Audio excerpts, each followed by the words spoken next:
बाग हत्याकांड की 104वीं बरसी पर देश जलियांवाला बाग में शहीद हुए बलिदानियों को याद कर रहा है। आज के न्यूज लेंस में जानिए आखिर क्या थी जलियांवाला बाग हत्याकांड की दास्तां।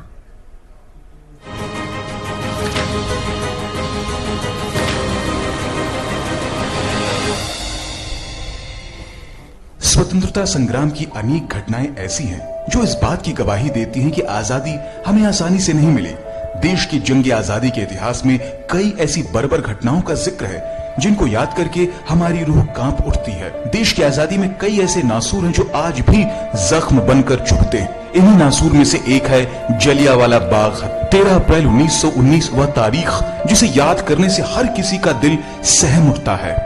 13 अप्रैल 1919 को अमृतसर के जलियांवाला बाग में खून की होली खेली गई, जिसमें सैकड़ों बेकसूर लोगों को जनरल रेजिनाल्ड डायर के एक इशारे पर गोलियों से छलनी कर दिया। जलियांवाला बाग हत्याकांड की आज 104 साल पूरे हो गए हैं। इस हत्याकांड की 104वीं बरसी पर जलियांवाला बाग में शहीद हुए बलिदानियों को याद करते हुए प्रधानमंत्री नरेंद्र मोदी ने ट्विटर पर लिखा कि मैं आज के दिन जलियांवाला बाग में शहीद हुए सभी लोगों के बलिदान को याद करता हूँ। उनका महान बलिदान हमें हमारे महान स्वतंत्रता सेनानियों के सपनों को पूरा करने और एक मजबूत और विकसित भारत के निर्माण के लिए और भी अधिक मेहनत करने के लिए प्रेरित करता है। चलिए आपको बताते हैं कि आखिर क्यों और कैसे हुआ जलियांवाला बाग हत्याकांड। दरअसल साल 1919 में ब्रिटिश सरकार द्वारा देश में कई तरह के काले कानून लागू किए गए थे, जिनका मकसद केवल स्वाधीनता संग्राम को दबाना था। इन्हीं काले कानून में से एक था रॉलेट एक्ट। रॉलेट एक्ट के तहत ब्रिटिश सरकार किसी भी भारतीय को शक के आधार पर गिरफ्तार कर सकती थी और बिना किसी न्यायिक प्रक्रिया के गिरफ्तार किए गए व्यक्ति को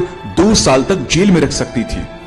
इस रॉलेट एक्ट ने भारतीय जनता में अंग्रेजी हुकूमत के लिए गहरा आक्रोश पैदा कर दिया। महात्मा गांधी ने इस तरह के अन्यायपूर्ण कानूनों के खिलाफ शांतिपूर्ण ढंग से सत्याग्रह करने का आह्वान किया। वैसे तो काले कानूनों के खिलाफ आंदोलन पूरे देश भर में हो रहे थे, लेकिन अमृतसर, लाहौर और गुजरांवाला आंदोलन से सबसे अधिक प्रभावित थे। पंजाब में आंदोलन का नेतृत्व डॉक्टर सैफुद्दीन किचलू और डॉक्टर सत्यपाल कर रहे थे। ब्रिटिश अधिकारियों ने पंजाब में दोनों प्रिय नेताओं सैफुद्दीन किचलू और डॉक्टर सत्यपाल को बिना किसी वारंट के गिरफ्तार कर लिया और गिरफ्तार कर नजरबंद कर दिया।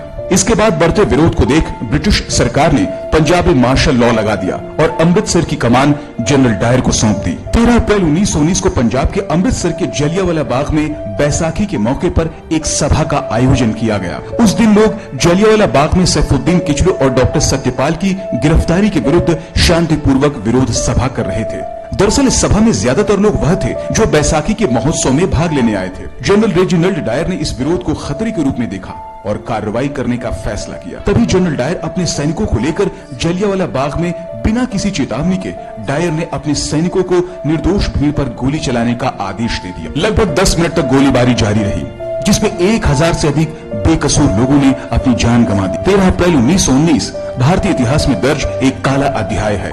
आज भी जलियांवाला बाग की दीवारों पर गोलियों के निशान दिखाई पड़ते हैं, जो जनरल डायर की क्रूरता की चीख चीख कर गवाही देते हैं। आज जलियांवाला बाग हत्याकांड के स्मृति दिवस पर मां भारती की स्वतंत्रता के लिए अपने प्राणों की आहुति देने वाले अमर बलिदानियों को डीडी न्यूज भी भावभीनी श्रद्धांजलि अर्पित करता है। Bureau report, DD news.